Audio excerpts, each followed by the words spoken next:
Hey guys, welcome back to the Nostalgic Neighborhood. In today's video, we'll be taking a full spin back into the mid-80s when ACS rotors were the hottest thing in BMX freestyle. We'll talk about how to go about finding an OG rotor, how to go about refurbishing it, and then we'll share a little bit of history along with some installation tips. If you're watching this, chances are you already know a thing or two about BMX history, but just to set the stage, the ACS rotor was the first commercially available device that really revolutionized a handlebar spinning, and it allowed riders to perform all sorts of new tricks without ending up in a big tangled mess of brake cables, and it was a game changer back in 1985. Back then, seeing a bike equipped with an ACS rotor was sort of like witnessing a piece of magic, and it really opened a whole new realm of possibilities for freestyle BMX. And of course, for many 80s kids like me, owning an ACS rotor was mostly a dream.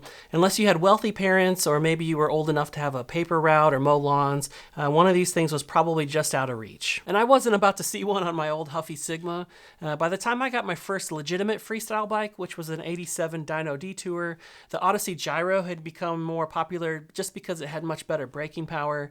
And so even though I always wanted one of these, I really missed the window for when the ACS rotors were most popular. If you've been following my channel, you'll know that the Hutch Trick Star was also a childhood dream of mine. And so when I picked up this 2022 reproduction frame set from Hutch, it was a no-brainer that I'd be adding a rotor to the build. And so yeah, for me, this project isn't just about assembling a bike. It's sort of like recreating a slice of BMX history and revisiting some of my favorite childhood dreams. All right, so let's dive into the nuts and bolts for choosing the right parts for your ACS rotor setup. And even though the ACS brand is still around, they've never reproduced these. So if you want to add this classic touch to your bike, you're going to be on the hunt for an original. You can scout around for them on platforms like eBay and the BMX Museum. I managed to pick up this Gen 2 version here on eBay for about $44 plus shipping. And in my case, I waited around till I found a good deal. But you can typically find used ones anywhere between $50 and $100 depending on what their condition is. Okay, so there were a few different iterations of the ACS rotor through the years. The three most popular that you'll find are the Gen 1 and Gen 2, and then in 1987 they introduced the Pro rotor.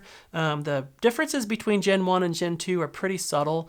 In Gen 2 here they introduced a hole at the top with a little plastic plug, and that allowed you to feed the brake cable through when you needed to replace it without having to take the whole thing off the bike and disassembling it. And then the other thing is that in Gen 2 they kind of switched up this ring that holds everything together on the bottom. Gen 1 had more of a C-style ring that was a little bit prone to popping off, and this Gen 2 was more like in the style of a keychain, a ring that would kind of wrap around, and it was definitely a lot more secure. But then there's the Pro rotor that came out in 1987, and that was a huge upgrade. And the first two generations had the rotor sliding up and down the stem, and that could introduce some friction and affect braking performance. And the Pro rotor, it came with a sleeve that went over the stem, and then in between the sleeve and the rotor were ball bearings, and then that would significantly reduce friction and just really increase the braking performance. The other difference that's the most obvious is that the Pro rotors came with decals that had black horizontal lines on them, so you can spot a Pro rotor really easily just by the decals alone. And then there's one more iteration that's kind of in between. You'll see in some of the magazines that they did have a rotor that had the black lines on the stickers, but it did not have the sleeve yet, and I believe that one was maybe designed to go specifically for the ACS stems that they were producing. But the most common ones you'll find are these Gen 1 and Gen 2, and then the Pro rotor with the sleeves. So when you're out there shopping, think about what you need. If performance is key, then go for the Pro rotor. But if you're like me and you're building a bike that's a nod to a specific era, say 1985 or 1986, then a Gen 1 or Gen 2 is probably going to be the style that you're looking for. And then for those who prioritize performance above all else, then the Odyssey Gyro is going to be the go-to pick. But like I said earlier, I'm in this one for the nostalgia, so it's a Gen 2 for me. Okay, so you're going to need a couple other parts to complete your rotor setup.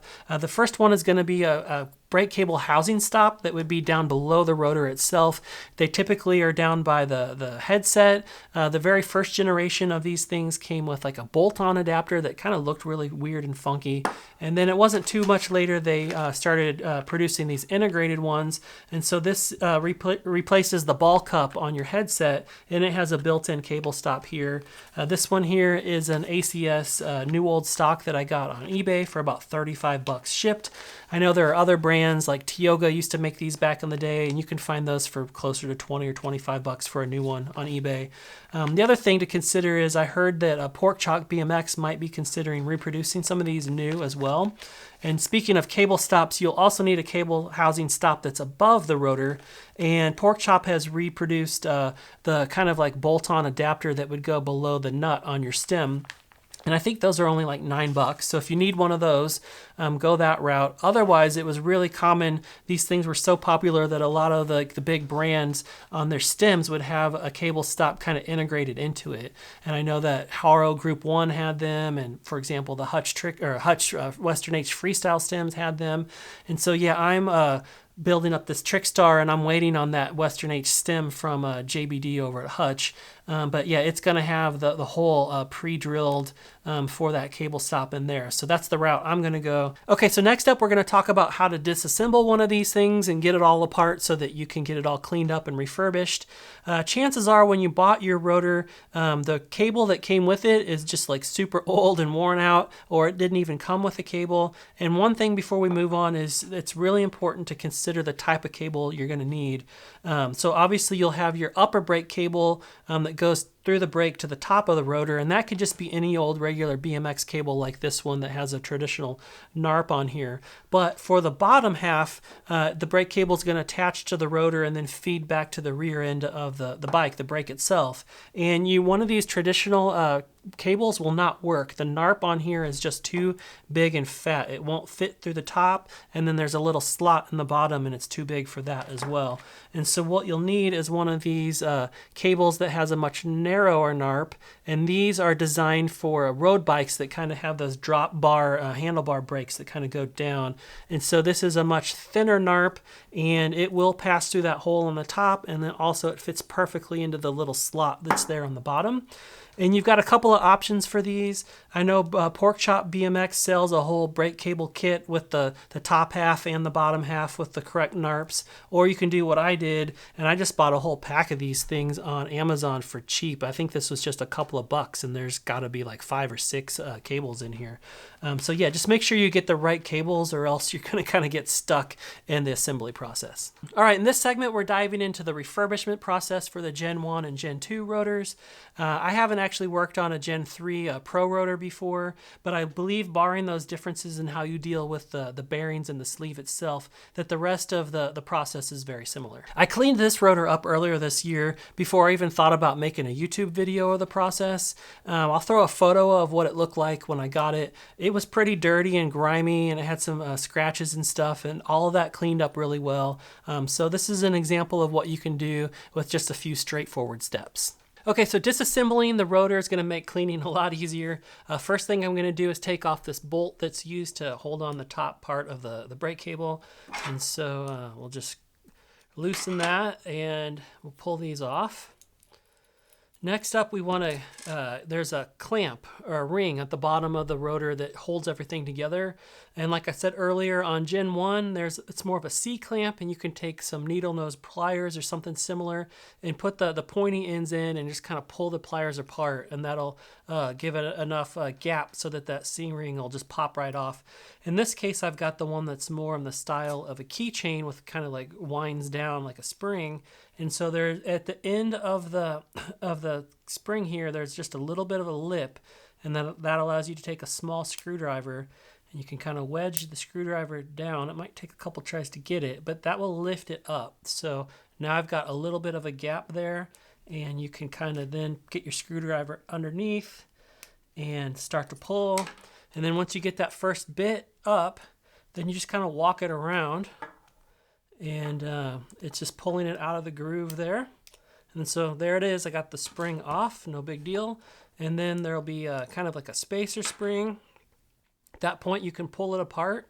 There is also a white piece of plastic in here You can pop out, and then there's like this spacer piece between the two pieces of metal. So now we have everything completely apart. The next step that I wanted to do was get the original decals off. They were really crusty and looking in bad condition. And originally I thought maybe applying a heat gun or a really hot hair dryer would kind of loosen the original adhesive. But these things are so old, that adhesive was so dry that that didn't really help much. What I did find that helped was maybe a little bit of soapy water, and then using a traditional razor and just kind of running kind of underneath the sticker, being very careful to apply even pressure so that I didn't scratch the top of the surface. But that I was able to get them off relatively easy with that. And then similarly, doing the same thing on the bottom one. There's 3 stickers that were on that, so I just kind of ran underneath and they came right off. And then the next step, I wanted to get all the grit and grime and grease off of this.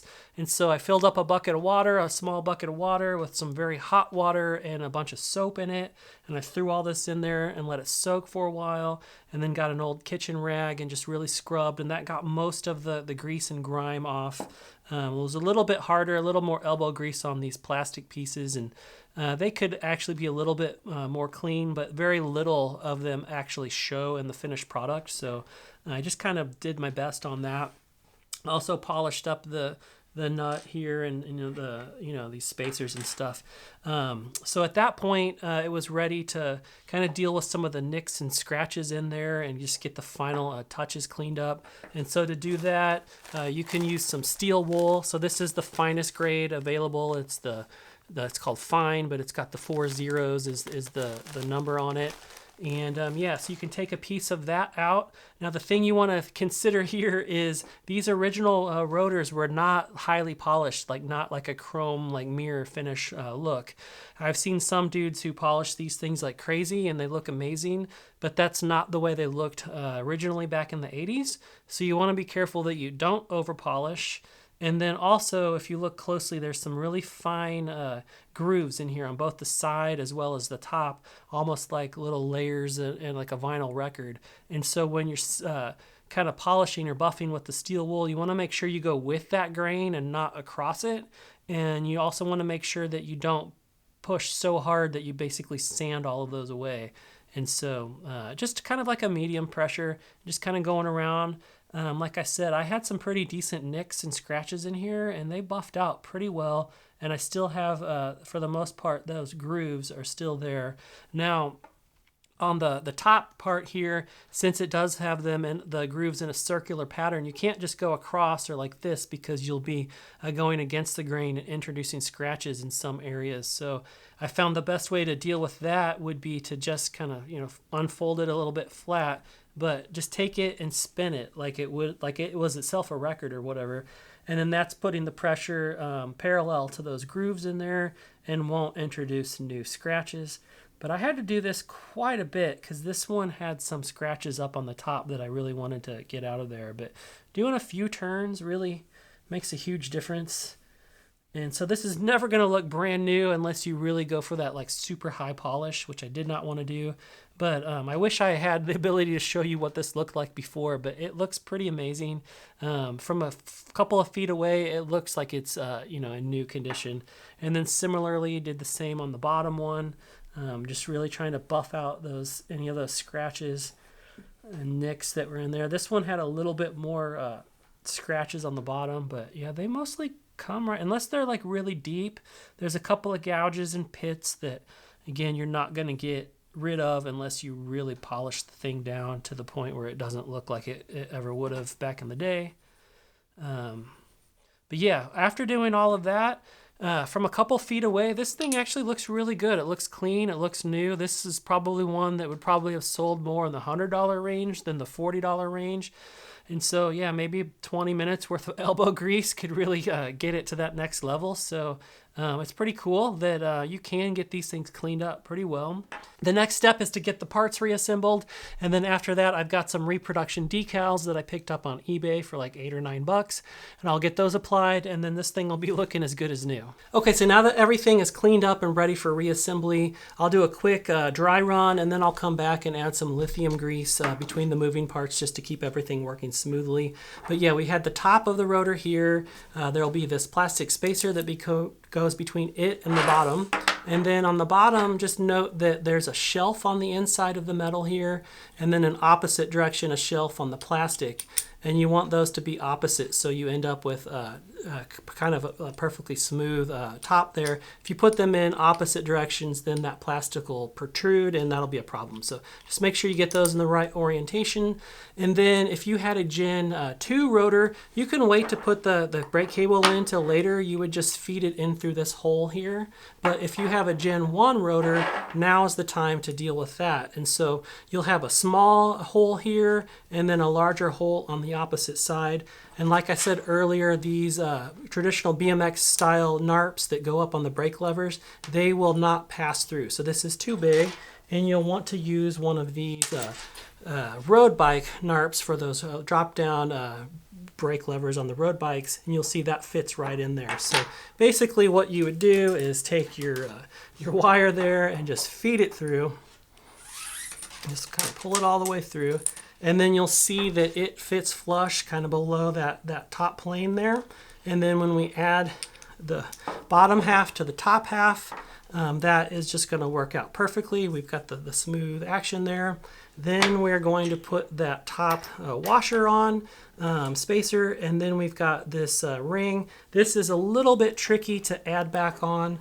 But basically you're going to want to separate it a little bit here like I've got here, and then just kind of hook on the very first part into that groove in there, and then walk it back around, just kind of the opposite of when we walked it off. So you just kind of push it down as you move around. It's really not that hard, but if you understand kind of the physics behind it, it's a lot easier to get it to do what it needs to do. But that's it. So last thing you would obviously do is pop on your cap on there, and then add your washer and your nut on the outside. So I've got this reassembled. This actually pushes down a little bit more.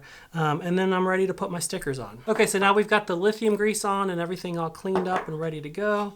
We'll see that this gap here is where we want this gap in the words to go. And this ACS Rotor, ACS logo here is just kind of right in between. So we're going to eyeball that to try and get it as kind of across from there as we can.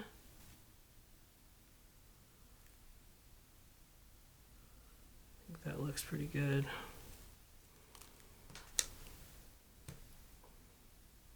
All right, so we've got the top all ready to go, and then we're going to do the bottom decals. You usually have 3 of them. We'll go in thirds. We're going to start with this hole here. It's kind of hard to do holding the camera in front, but let's...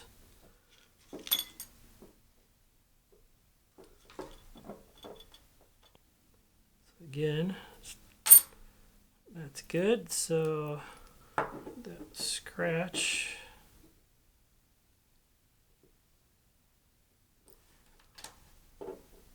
Right there. Okay, that's it. It is back together. Okay, so the process here might be a little bit tedious for some. In my case, I really enjoy it. I kind of find it a little bit therapeutic. But either way, it's a great way to kind of breathe life into an old rotor and make it look and perform like new again. Okay, so now we're moving on to the next logical step, and that would be installing the rotor. However, there's a little bit of a pause in my journey, and that's with this Hutch Trick Star. I've got all of the pieces ready to go except for the stem, and so I'm waiting for Hutch to release the next wave of their Western H freestyle stems, and so when I get that, then it'll be time for the build, and this rotor will go on with that. John DeBruins over at Hutch had hinted at a September or October release for them, and those dates unfortunately have long come and gone. So we're all hoping that those stems will be released any day now. And then when they do, if you're interested in seeing me install the rotor or just the rest of the build process, then please stay tuned to the channel. While we wait, I've got something that you might find interesting, and that's this. When I picked up this NOS rotor ball cup here, it came with the full assembly instructions for the entire rotor system. And I've since pulled these instructions out. I scanned them, I cleaned up the images, and packaged them into a really nice looking PDF. And I'll link that PDF in the description below. So if you want to know what the next steps for installation are, or if you're just kind of curious of what it would be, then feel free to go download that file below. Yeah, in the meantime, thanks again so much for watching the video. If you enjoyed it, please consider the like button or subscribing or commenting. All those things really help with the algorithm, and it helps us grow the channel. So I appreciate everybody doing that. It's really been awesome. And so yeah, we'll see you guys in the next video. All right, thanks.